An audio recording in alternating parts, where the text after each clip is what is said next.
오늘 하나님께서 우리에게 주시는 말씀 같이 나누도록 하겠습니다. 오늘 이사야서 9장 1절에서 7절까지 말씀인데요, 저와 여러분이 한 절씩 교독하도록 하겠습니다. 이사야서 9장 1절에서 7절까지의 말씀입니다. 한 절씩 교독하도록 하겠습니다. 그러나 고통을 겪고 있는 사람들에게 어둠은 이제 사라졌다. 전에는 그가 스불론 땅과 납달리 땅이 모욕을 당하도록 내버려 두셨지만 이후로는 바닷길과 요단강 저편의 땅과 이방 사람들이 사는 갈릴리를 영화롭게 하셨다.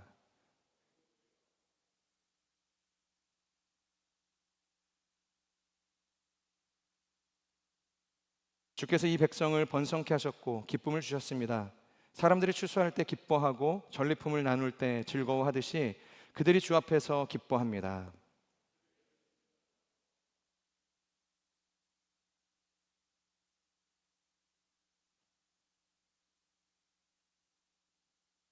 쿵쿵거리며 짓밟았던 모든 군화와 피범벅이 된 모든 군복이 땔감으로 불에 타 사라져버렸기 때문입니다.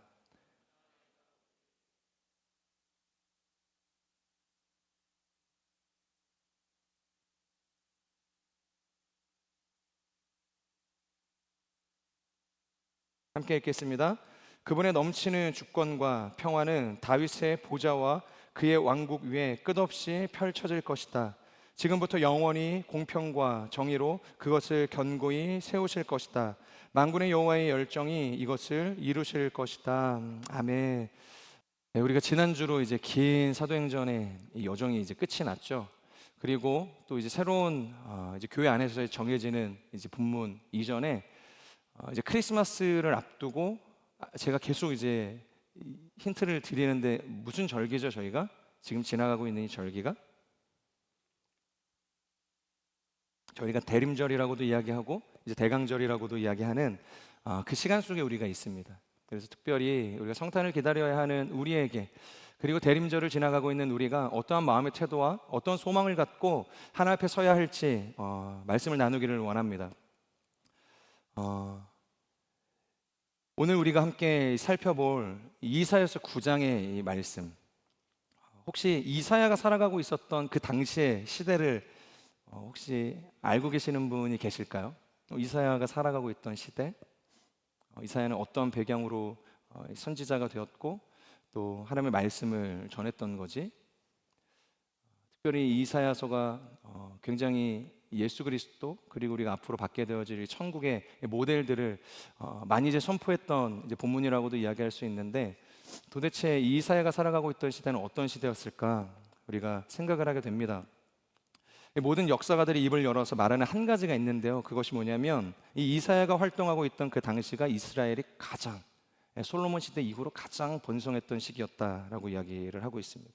그러니까 경제적으로, 또 문화적으로, 군사적으로 부족할 것이 없는 굉장히 큰 풍요로움을 누리고 있었던 때였다는 거죠. 자, 그런데 그 중심에 누가 있었냐면 우시아라는 왕이 있었습니다. 그러니까 시대의 리더십이 있었던 것이죠. 그는 매우 탁월한 인물이었고 영적으로도 그의 리더십이 탁월했지만 그러니까 육적으로도, 그러니까 세상적으로도 정말로 탁월했던 이 사람이 우시아라는 사람이었습니다. 그렇기 때문에 특별했던 사람이었던 거죠. 그래서 성경이 그에 대해서 뭐라고 평가를 하고 있냐면, 그 역대하에 이 우시아에 대한 평가가 자세히 나와 있는데요, 그가 16세의 왕이 되었습니다. 몇 세까지 통치를 했을까요?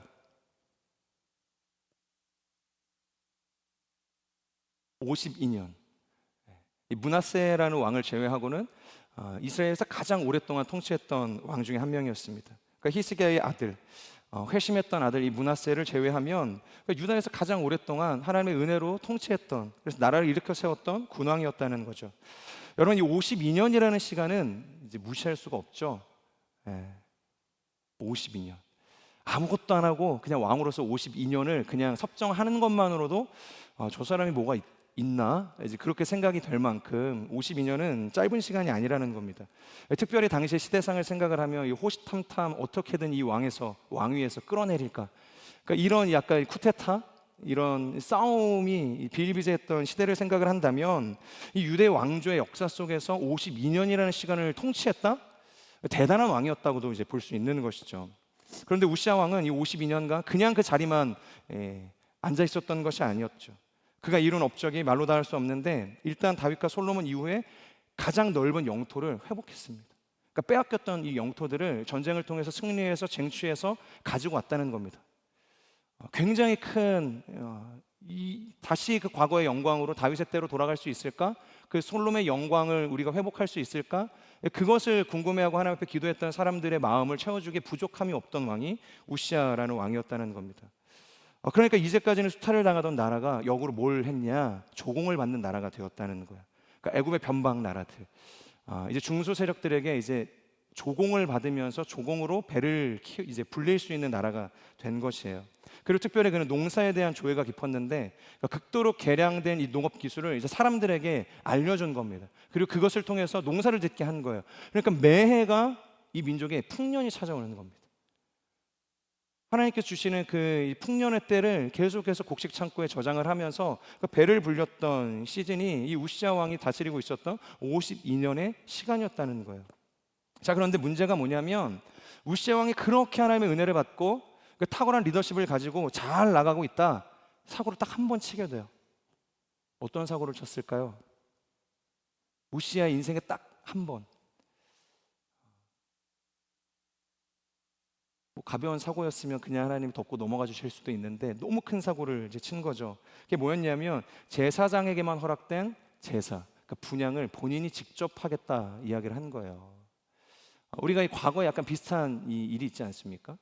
이 사무엘서를 보면은 그때 사울이 본인이 선지자도 아닌데 막 예언하고 막 제사 드리고 했었던 일들. 그래서 하나님께서 사울을 버렸다.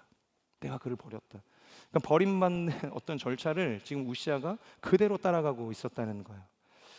성경에서 그 이유에 대해서는 자세하게 이야기하고 있지 않습니다. 어떤 마음에 불안함이 있었는지는 모르겠지만 추측해 보건대, 그러니까 모든 것을 다 가졌고, 그러니까 모든 올라갈 수 있는 가장 높은 자리에 올라갔고, 사람들이 그를 추앙하고, 정말로 우시아의 이름을 높이는 시대를 본인이 살아가고 있는데 딱 한 가지 할 수 없는 것이 있었다는 것, 그것이 바로 제사를 집례하는 거였어요. 가장 하나님의 그 깊은 임재 지성소로 나아가서 하나님을 예배하는 것, 그것을 직접 주관할 수 없는, 어떻게 보면 마음의 공허함이 이 우시아에게 있었을지 모르겠다는 겁니다. 그러니까 그것을 하고 싶은 욕망이 생긴 거예요. 우리가 잘 아는 것처럼 창세기 아담과 하와가 타락했던 이유도 그것이었죠. 에덴 동산에 있는 모든 것을 네가 다 먹고 마음대로 해도 좋다, 다스리고 정복하고 권세자로 살라고 이야기를 하셨는데 딱 한 가지, 동산 중앙에 있는 저 선악과, 선악을 알게 하는 나무를 먹지 말아라. 그럼 내가 정령 죽을 것이라. 먹을 수 있는 게 그렇게 많았음에도 불구하고 이 아담과 하와가 그 선악과를 따서 먹게 되었다는 거예요. 하지 말라고 하면 하지 않으면 되는데, 그러니까 연약한 우리의 삶이라는 것이 그러기가 쉽지 않다는 겁니다. 그래서 결국 이 아담과 하와가 그 금단의 영역에 손을 대고 죄를 유통시킨 인류의 조상이라는 낙인을 하나님으로부터 받게 되었다는 거죠. 여러분, 우시아 왕도 똑같습니다. 결국 하지 말아야 할 것에 손을 댄 거죠. 자신이 직접 이제 제사를 드리게 된 거예요. 그래서 나병에 걸립니다. 제사 한번 잘못 드렸다가 문둥병에 걸리는 거예요. 한 나라의 왕이, 여러분, 죄인의 상징과도 같은, 이 부정함의 상징과도 같은 나병, 이 문둥병으로 온몸이 이렇게 덮여져 있다고 생각을 해보세요. 어디 사람들 앞에 나아가서 더 이상 좋은 이야기를 하겠어요? 리더십으로 설 수 있겠습니까? 그래서 결국에는 우시아는 모든 자리에서 내려오게 되었고 별궁으로 쫓겨나게 됩니다. 그것으로 이제 낙향했다고 생각을 하시면 돼요. 그리고 결국에는 나병이 악화가 돼서 이제 죽음에 이르게 된 겁니다. 자, 그런데 문제가 뭐냐면 백성들은 이런 상황들을 잘 모른다는 거예요. 그러니까 제사를 드리고 나병에 걸려서 별궁으로 쫓겨나듯이 그렇게 도망친 이 모든 디테일에 대해서는 모른다는 거예요. 근데 우시아가 보이지 않네? 어디 갔지? 근데 나라가 잘 운영이 되고 있어요. 여전히 이 나라는 부강하고 군사적으로도 아무 문제가 없는 거예요. 그러니까 없는 게 이상하지만 오케이, 괜찮지, 내 삶에 아무런 문제가 없으니까. 근데 문제가 뭐냐면 나병이 악화가 돼서 우시아가 죽었다는 겁니다. 이제 죽게 되는 거예요. 사라진 것과는 이제 다른 문제가 이제 생기게 된 거예요. 그러니까 이제 소문이 돌기 시작을 하는 겁니다. 우시아 왕이 죽었는데 이제 어떡하지? 이민족을 솔로몬 때 이후에 가장 큰 나라로, 부강한 나라로, 부강한 이 민족으로 만들어준 이 우시아 왕이 죽었는데 우리는 어떡하지? 그러니까 온 나라가 이제 뒤집히게 된 겁니다. 그러니까 저마다 입을 가진 사람들, 호사가들이 이 우시아의 죽음에 대해서 이야기를 하기 시작하는 거예요. 이렇게 외치는 겁니다. 우시아가 죽었으니 이제라도 열심히 우리가 하나님을 붙들자, 이랬으면 되는데 우리가 다 죽게 되었다. 그러니까 우시아가 죽으니까 이 민족이 다 죽게 되었다고 사람들이 이야기를 한 겁니다. 그리고 여기저기 근거 없는 소문들이 떠돌면서 불안한 이 정세에 막 기름을 붓기 시작을 하는 거예요. 이게 백성들이 당시에 이제 심리 상태였습니다. 그런데 여기서 제일 절망스러웠던 한 사람이 있었어요. 누구였을까요?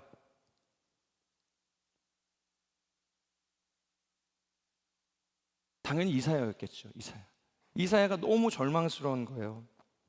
여러분, 이사야와 이 우시아 이 왕의 관계는 그냥 보통 관계가 아니었습니다. 매우 가까운 친척지간이었어요. 그래서 우시아 왕은 이 이사야가 선지자로서 활동하는데 굉장히 큰 지지자가 되어 주었고 버팀목이 되어 주었습니다. 여러분, 선지자의 역할이 뭘까요? 당시에 이 왕정 시대 때 하나님께서 굳이 선지자를 세운 이유가 뭐였을까요? 견제하라고? 하나님의 영역과 이 세상의 영역 속에서 견제할 수 있는 장치로 이 선지자를 세워 놓은 걸까요?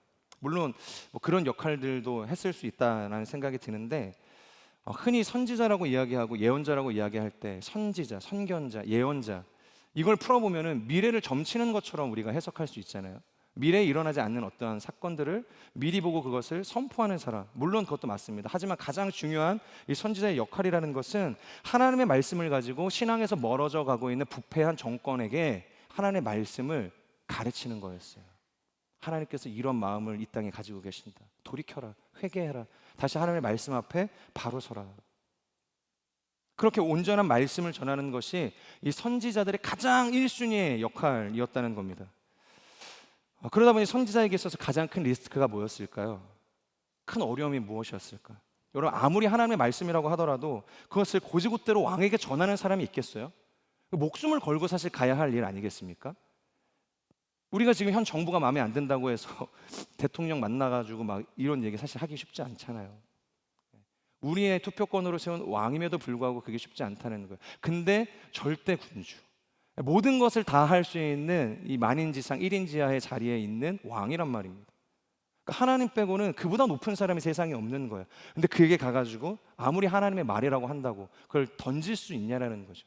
하나님께서 당신을 죽일 겁니다. 그냥 내가 죽겠다는 사실 이 마음가짐 가지고 가지 않는 이상 어려운 일이라는 거예요.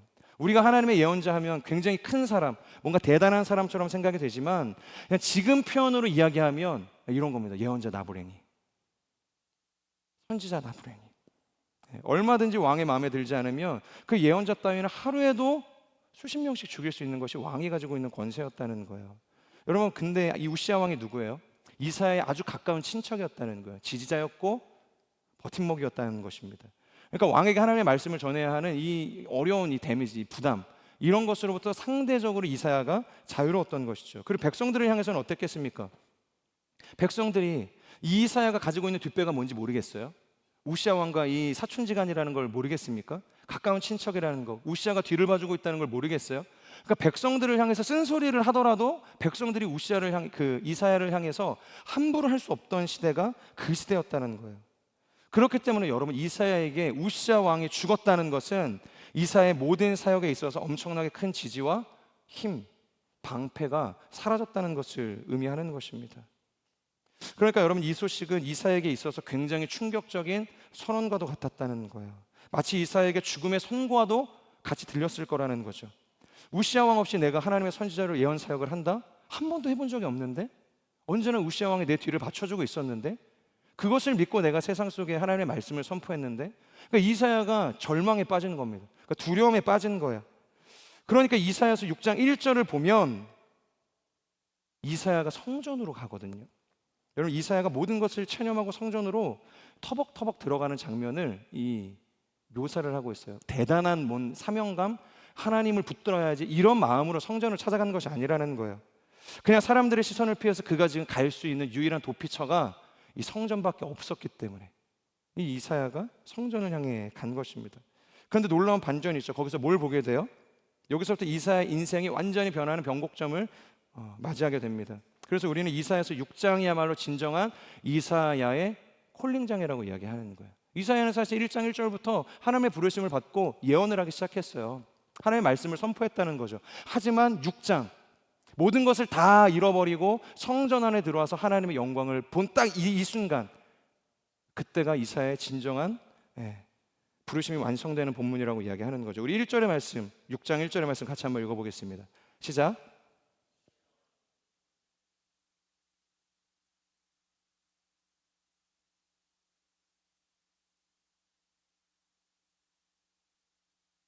네, 지금까지 이사야는 하나님의 선지자였지만 누구를 더 의지했던 사람이었어요? 하나님이 아니라 우시아를 더 의지했던 사람이었죠. 그는 언제나 하나님의 말씀을 전했지만 우시아의 강력한 보좌가 이스라엘을 운영해 간다고 생각을 했어요. 이만큼 우리가 큰 부흥을 이룬 것은 오케이 하나님의 도움이 있지만 우시아라는 탁월한 리더십 때문이라는 생각을 했던 사람이었다는 거죠. 그런데 그가 지금 뭘 보냐면 하나님의 보좌를 봅니다. 하늘의 문이 열리고 본 것이 보좌에 앉으신 하나님, 여호와 하나님을 보게 된 거예요. 여러분, 성경에서 보좌라는 것은 무엇을 의미할까요? 하나님의 주권, 하나님의 통치, 하나님이 가지고 계신 그 파워를 이야기할 때 우리가 보좌라는 표현을 사용하지 않습니까? 근데 하나님께서 그 보좌에 앉아 계신대요. 그 보좌에 앉으신 지금 하나님을 이사야가 보게 된 겁니다. 그래서 예수님이 부활하시고 하나님의 어디에 앉아 계시죠? 우편 보좌에 앉아 계신다. 여러분, 이것은 그냥 단순히 어떤 장소적인 개념으로 예수님의 거처가 그것으로 옮겨졌다는 이야기를 하는 것이 아니라 예수님은 원래 하나님이시라는 겁니다. 그러니까 성부와 성자, 이 삼위의 하나님 중에 한 분이시라는 거예요. 그래서 성부와 동등한 권위를 가지시고 똑같은 권세를 가지시고 능력을 가지시고 제레미야 그때를 기다리며 그 우편 보좌에 앉아 계신다. 그래서 우편이라는 이야기를 쓰는 거고 보좌라는 이야기를 쓴다는 것입니다. 그러니까 지금 이사야도 바로 그 하나님의 보좌를 통해서 그분이 가지고 있는 권세, 권위, 능력, 통치의 힘이 얼마나 큰지를 보게 되었다는 거죠. 그런데 그 권세가 어디까지 미치고 있어요? 그냥 천상의 그 보좌, 그 천상의 세계, 우리가 죽어서 갈 그 하나님 나라 속에 미치는 그 권세를 이야기하는 겁니까? 하나님의 옷자락이 성전 전체를 가득 채우고 있다. 그러니까 이 땅까지 완전히 그 하나님의 옷자락이 가득 내려와서 이 땅을 덮고 있다. 그 환상을 이제 보게 된 거예요. 그러니까 천상의 보좌로부터 내려오는 하나님의 옷자락이 이 땅 전체를 덮고 있는 것이죠. 여러분, 성경에서 옷자락이라는 것은 임재를 의미합니다. 임재, 하나님의 다스림을 의미해요. 그리고 하나님의 충만을 의미합니다. 그러니까 이사야서 6장 1절에서 이야기하고 싶은 게 뭐겠어요? 그것은 바로 우시아 왕이 죽었다 할지라도 하나님의 통치는 어때요? 여전히 이 세상 가운데 가득하다. 우시아 왕이 죽었다고 해서 하나님도 죽는 게 아니라는 거예요. 우시아 왕 때문에 이스라엘 민족이 이렇게 강성해진 게 아니라는 겁니다. 여전히 존재하시고 통치하시고 다스리시고 충만하신 그 하나님의 그 권위가 이 세상의 힘이라는 이야기를 지금 해주고 있다는 거예요. 여러분, 바로 이 사실에 눈이 뜨이니까 그 즉시로 이사야가 뭘 고백하는 줄 아세요? 완전히 인생이 바뀌거든요. 5절을 보면은 부정했던 자신의 입술을 회개를 하는데 그 내용이 되게 재밌습니다. 그러니까 자신이 선지자임에도 불구하고 우시아 왕이 죽었다는 소식에 절망한 거예요. 그러니까 우시아 왕이 죽었으니까 하나님도 죽었네, 이 나라도 죽었네, 우리도 다 죽게 되었네. 여러분, 이게 팩트입니까? 팩트가 아니죠. 하나님 입장에서 이것은 다 거짓이죠. 사실이 아닌 거죠. 그러니까 부정한 입술이라는 것, 그 부정한 입술 사이에서 거짓을 이야기할 때 나도 그 거짓에 동참했다. 5절이 그렇게 이야기를 하고 있어요. 내 입술도 거짓을 말하는 입술이었다고 이야기를 하는 거예요. 하나님의 선하신 사건을 이야기하고 하나님의 그 질서를 이야기했을 이 이사야가 세상 사람들의 그 관념을 가지고 똑같이 거짓을 이야기했다고 이야기하는 거예요. 그러니까 자신의 부정했던 입술을 회개합니다.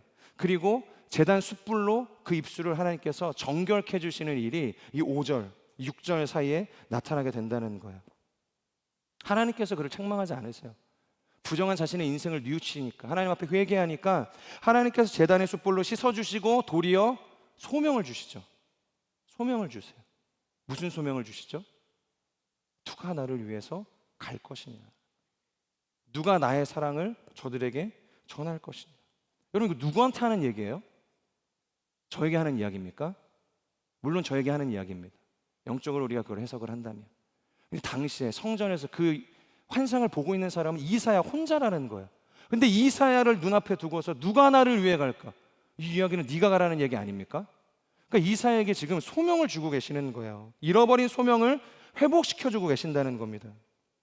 그러니까 이사야가 담대하게 외치는 겁니다. 주님, 제가 가겠습니다. 주님, 나를 보내주십시오.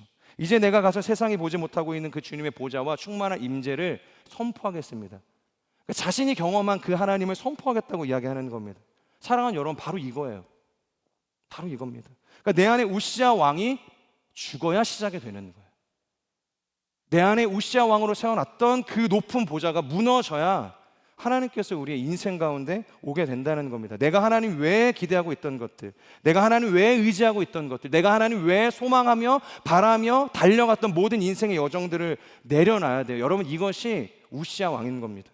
이게 죽어야 거룩한 보좌가 비로소 보이기 시작하는 것이고, 내 안에 우시아 왕이 죽어야 예수 그리스도의 그 보좌가 우리의 삶을 통치하시기 시작한다는 거예요. 저는 우리 안에 있는 모든 우시아 왕이 깨지고 예수 그리스도의 거룩한 보좌를 세워갈 수 있는 인생이 되기를 주님의 이름으로 축복합니다. 자, 그래서요, 오늘의 9장의 내용을 보면 하나님께서 우리를 어떻게 회복하실 것인가. 그래, 내가 너를 보내서 나의 사랑을 전할 거야. 근데 어떻게 이 무너져가는 민족을 회복시키실지에 대한 하나님의 이야기가 나와요. 그러니까 천상의 보좌에 앉으신 하나님, 그 하늘의 절대자께서 우리의 삶을 어떻게 구원시키실 건가. 여러분, 이것은 당대 이스라엘 민족의 회복만을 이야기하는 것이 아닙니다.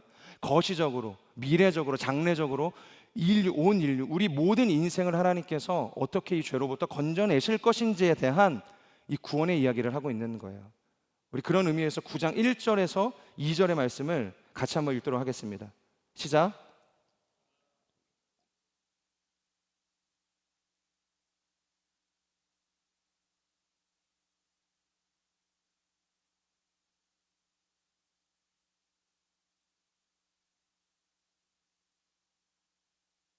어둠 속에서 걷던 백성이 큰 빛을 보았고 죽음의 그림자가 드리운 땅에 사는 사람들 위에 빛이 비쳤다. 자, 내용을 보면 이방 사람들이 사는 이 갈릴리를 하나님께서 영화롭게 하셨다. 여러분, 그럼 갈릴리의 이 지역이 일부 이방에 있나? 이방 사람들이 사니까 이 갈릴리라는 지역은 이방 땅인가? 그렇게 생각이 들 수 있거든요. 근데 하나님께서 굳이 그 외 이방 사람들이 사는 갈릴리를 회복시키겠다고 이야기를 하시는 거지? 여러분, 이 내용을 이해하기 위해서는요, 열왕기상 9장 10절 그리고 13절의 말씀을 먼저 봐야 되는데요, 같이 한번 보도록 하겠습니다. 열왕기상 9장 10절에서 13절 함께 읽겠습니다. 시작. 솔로몬이 여호와의 성전과 왕궁 이 두 건축물 짓기를 20년 만에 마치고 두로왕 히람에게 갈릴리 땅에 있던 20개의 성들을 주었습니다. 히람이 백향목과 잣나무와 금을 솔로몬이 원하는 대로 제공했기 때문입니다. 그러나 히람은 두로에서 와서 솔로몬에게 자기에게 준 성들을 보고 별로 기뻐하지 않았습니다. 히람이 물었습니다. 내 형제여, 어떻게 내게 이런 성들을 주셨소? 그러고는 그 성들을 가불 땅이라고 불렀습니다. 그래야 오늘날까지 그 이름이 남아 있습니다. 자, 지금 열왕기상의 내용을 보면, 그러니까 솔로몬이 열심히 하나님의 성전을 짓고 있어요. 그러니까 다윗의 때를 통해서 하나님께서 준비시켰던 이 물건들을 통해서 이제 하나님의 성전 그리고 솔로몬의 성전을 이제 짓게 하셨다는 거예요.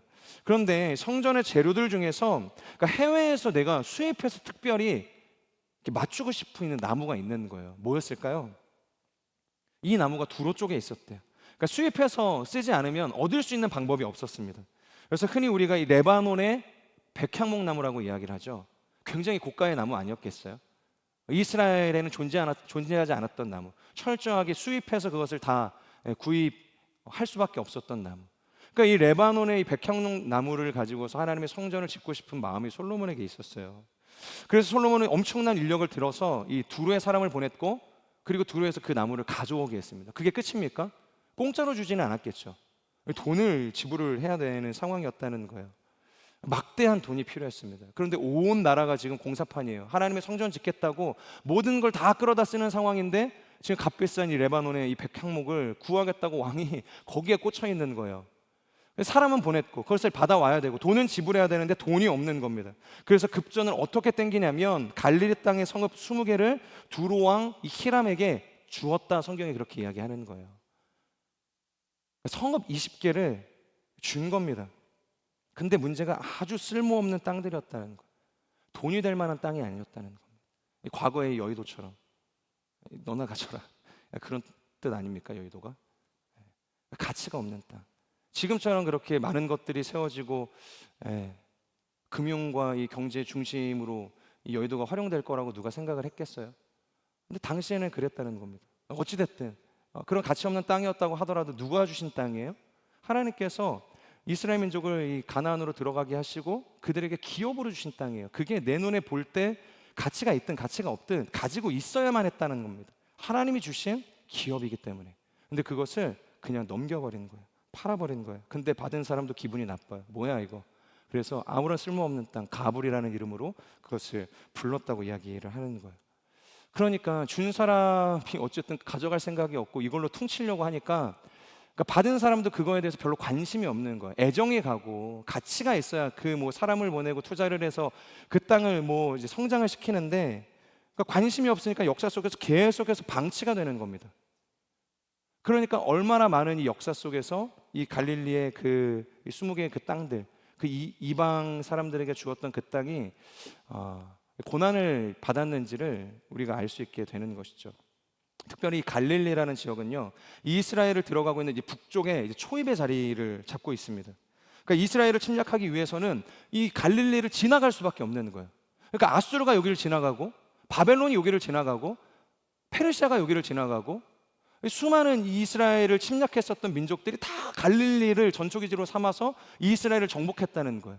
그러니 어떤 일들이 있었겠습니까? 그러니까 거기에 이 이방 사람들, 열강들이 머물러서 이제 주둔을 하는 겁니다. 그리고 이스라엘 민족을 치는 일들이 있었던 것이죠. 그 땅이 온전했을 리가 없을 거라는 거죠. 순수 혈통의 이스라엘 민족은 사라지고 이방 사람들과 통혼해서 가정을 세우고 자녀를 낳고, 그러니까 과거의 그 사마리아의 그 역사처럼 이 갈릴리도 굉장히 천대받은 이 비극의 역사가 있었다는 겁니다. 온갖 잡신들이 다 들어오고 혈통뿐만이 아니라 종교성마저 다 무너졌던 거, 그것이 갈릴리였다는 것이죠. 그러니까 하나님께서 언약으로 주신 땅이었고 기업으로 선물로 주신 땅이었지만, 갈릴리라는 지역은 같은 민족들에게도 어떤 땅입니까? 버림받은 저주의 땅, 필요 없는 땅, 이방 땅보다 더 더럽고 수치스러운 땅의 대명사가 되었다는 겁니다. 그래서 요한복음도 보면 그런 기록이 있어요. 7장 41절을 보면 그리스도가 어떻게 갈릴리에서 나오겠냐, 사람들이 그리스도가 갈릴리에서 왔다, 선지자가 났다 이야기를 하는데 그리스도는 갈릴리에서 날 수 없다. 이게 사람들이 가지고 있는 생각이었습니다. 그리고 7장 52절을 보면 니고데모를 향해서 바리새파 사람들이 뭐라고 이야기하냐면, 같이 한번 읽어보겠습니다. 요한복음 7장 52절 시작.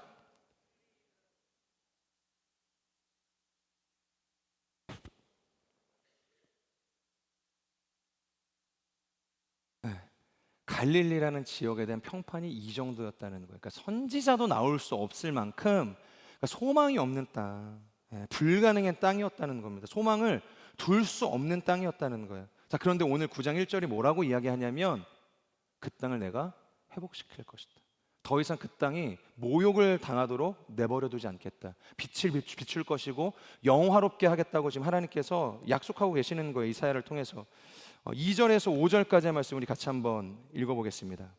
9장 2절에서 5절까지의 말씀입니다. 어떻게 하나님께서 그 땅을 회복시키실 것인가 읽겠습니다. 시작. 어둠 속에서 걷던 백성이 큰 빛을 보았고 죽음의 그림자가 드리운 땅에 사는 사람들 위에 빛이 비쳤다. 주께서 이 백성을 번성케 하셨고 기쁨을 키워주셨습니다. 사람들이 추수할 때 기뻐하고 전리품을 나눌 때 즐거워하듯이 그들이 주 앞에서 기뻐합니다.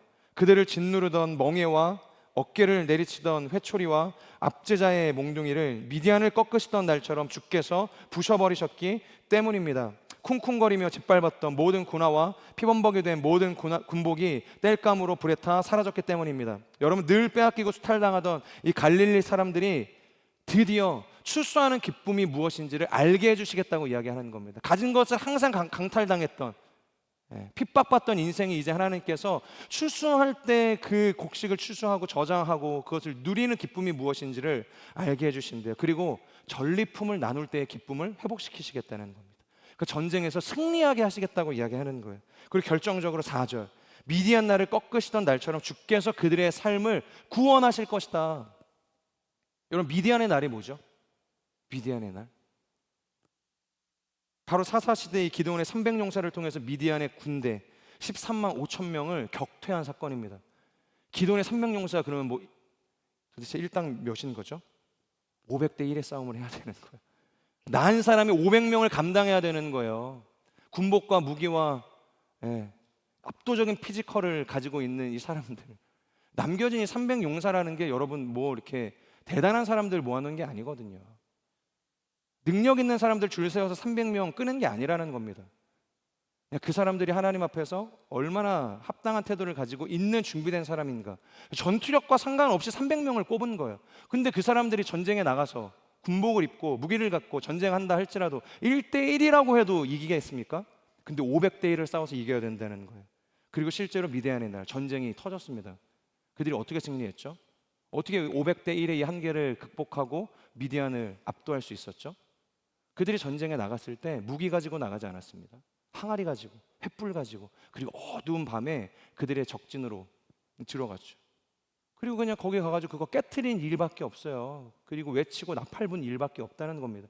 근데 지들이 다 서로를 찔러서 죽이면서 그 13만 5천 명이 죽었다. 이것이 성경의 기록이라는 거예요. 여러분, 하나님께서 개입하시니까, 하나님께서 의지를 보이시니까 300명의 용사 중 어느 누구도 죽지 않고 말도 안 되는 이 전쟁 속에서 승리를 거뒀다. 여러분, 이것이 미디안의 날의 승리 공식이라는 겁니다.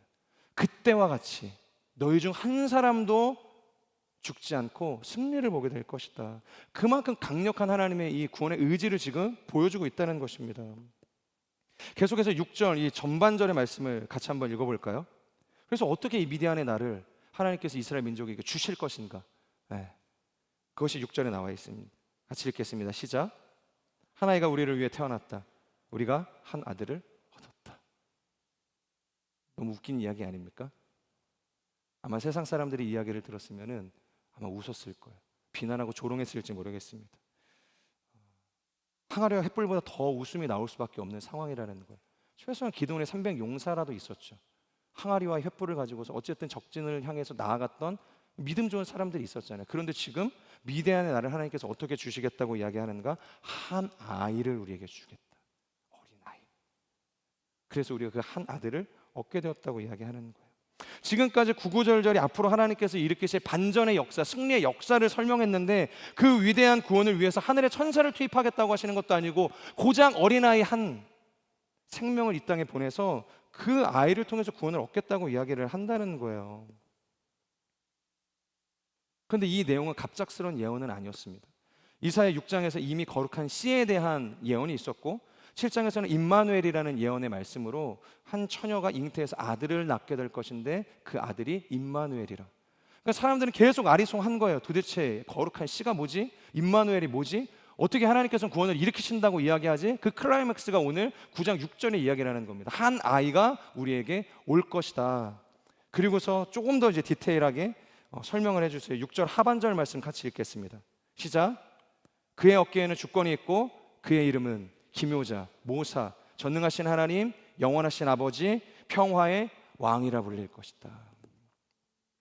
그 아이에 대해서 설명을 하고 있어요. 그 아이의 이름이 뭐죠? 기묘자, 모사, 전능하신 하나님, 영원하신 아버지, 그리고 평화의 왕이라는 겁니다. 그렇게 불려질 거라고 이야기를 하는 거예요. 근데 여러분, 이 부분이 굉장히 중요한데요. 이 6절, 이 하반절의 말씀이 중요한데 우리는 일반적으로 이 기묘자, 모사, 전능하시다, 영존하시는 아버지시다, 평화의 왕이시다, 이 호칭에 굉장히 강조점을 두고서 묵상하지 않습니까? 그치, 그분은 원더풀 카운셀러, 우리의 위대한 상담자시지. 그분에게 상담 한번 받아볼까? 기도하면서 나아가잖아요. 그리고 기묘자, 해석하면 경이로운이라는 의미인 것이죠. 그러니까 이런 하나님 안에 붙게 되어지는 이 수식어를 가지고서 우리는 계속해서 묵상하고 기도하고 그분 앞에 나아간다는 거예요. 근데 6절에서 정말로 우리가 방점을 찍어야 할, 정말로 우리가 강조점을 가지고 가야 할 부분은 그쪽이 아니라는 겁니다. 오히려 그 모든 것 되는 그의 이름은 이라는 거예요. 그의 이름은, 그의 이름은이라는 단서를 놓고 그 뒤에 기묘자, 모사, 전능하신 왕, 영존하시는 아버지, 평화의 왕이라는 겁니다. 여러분, 여기서 이 이름에 해당하는 이 히브리어는 쉼이라는 단어를 가지고 있거든요. 쉼, 이름이지만 이것은 본질이라는 의미를 가지고 있습니다. 에센스. 그러니까 하나님의 본질이 뭐냐? 그 본질 중에 기묘자가 있는 겁니다. 그 본질 중에 모사가 있는 거예요.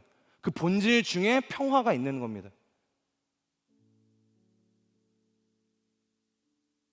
다시 말해서 하나님께서 가지고 계시는 그 본질이 우리를 구원하신다는 거예요.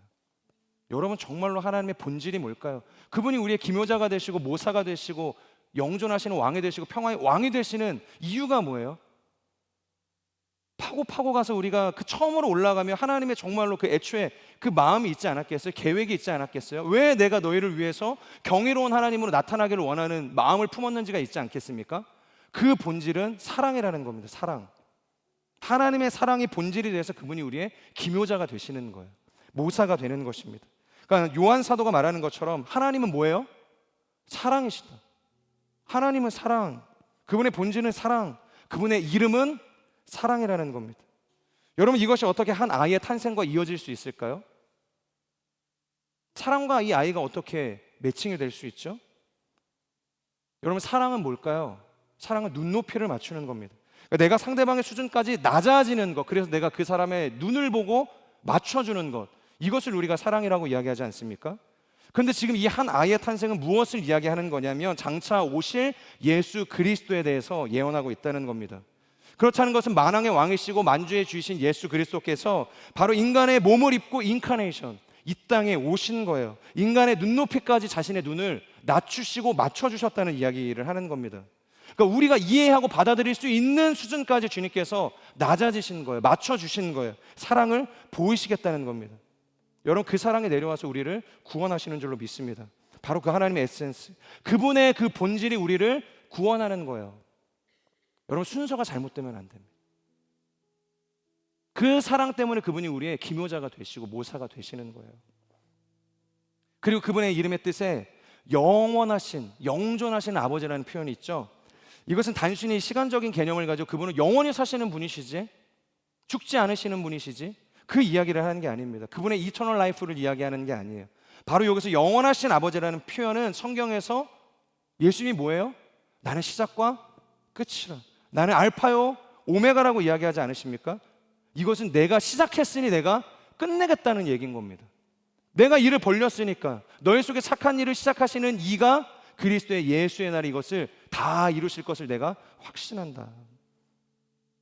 길이 없는 광야의 길을 내서라도, 물이 없는 이 메마른 사막에 강의 길을 내서라도 하나님께서 이루시겠다고 이야기하는 거예요. 뭐냐면 바로 사랑의 본질을 가지고 우리를 구원하길 원하시는 만군의 하나님의 그 열심, 하나님의 열심은 쉼이 없다는 겁니다.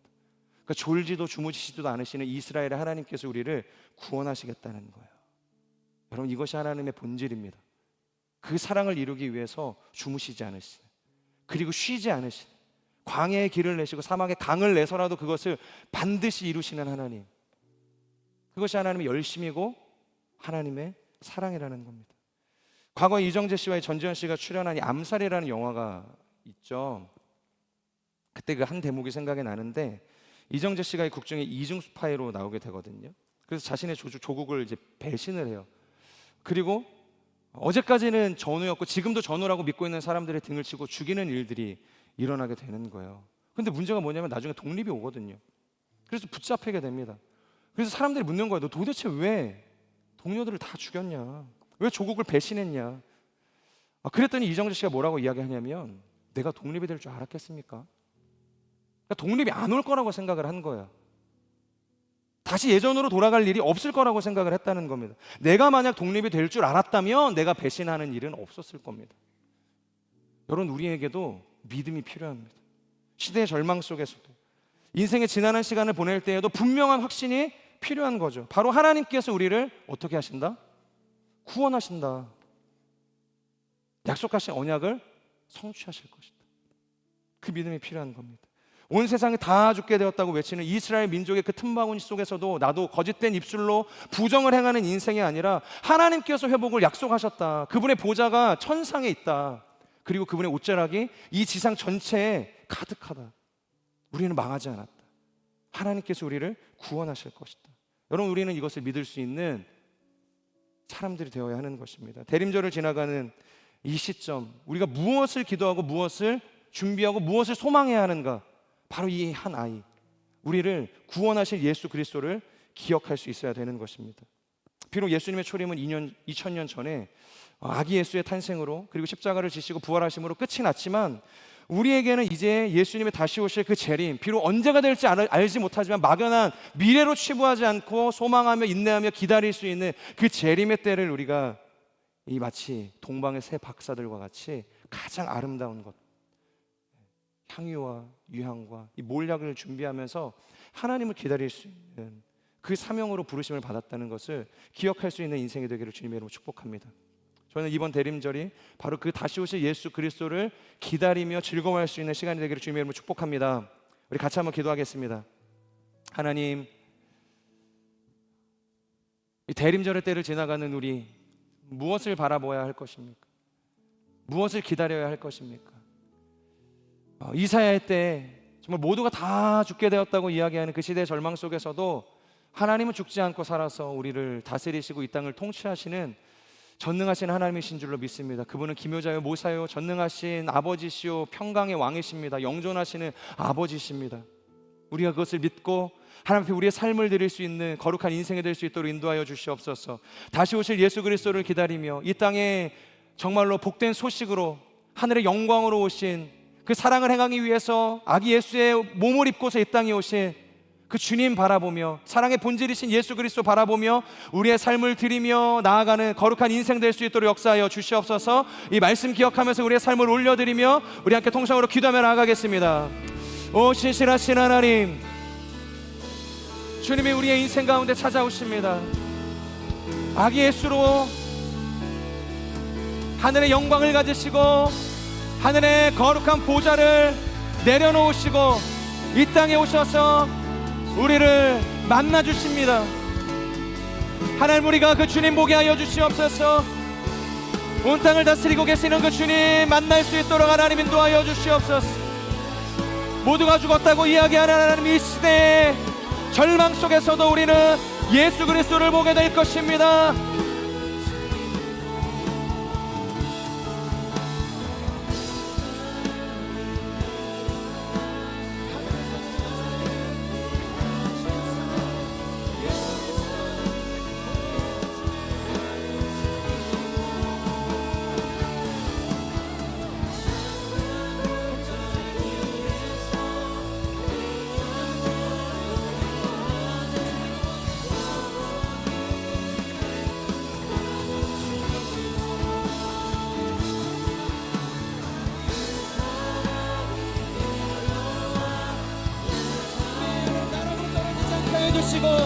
이사야 9장 6절에 약속된 예언의 말씀처럼 한 아이가 우리에게 날 것이라, 그 한 아이가 우리의 인생을 구원할 것이라.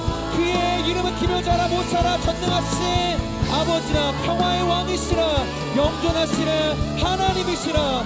우리가 이것을 믿음으로 고백하며 하나님 살아가게 하여 주시옵소서. 주님이 우리에게 임하실 것입니다. 사랑의 모습으로 우리 가운데 오실 줄로 믿습니다. 그 주님 의지하며 주님 바라보며 하나님 나아가게 하여 주시옵소서. 주여,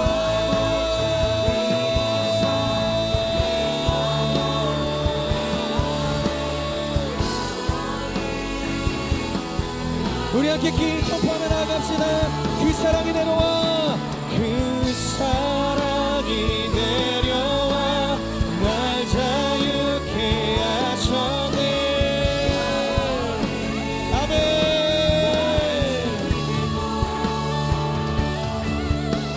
산과 골짜기에서 내 영혼 노래하네. 영원히 나는 주님의 것. 그 사랑이 내려와, 그 사랑이 내려와 날 자유케 하셨네. 나는 주님의 것.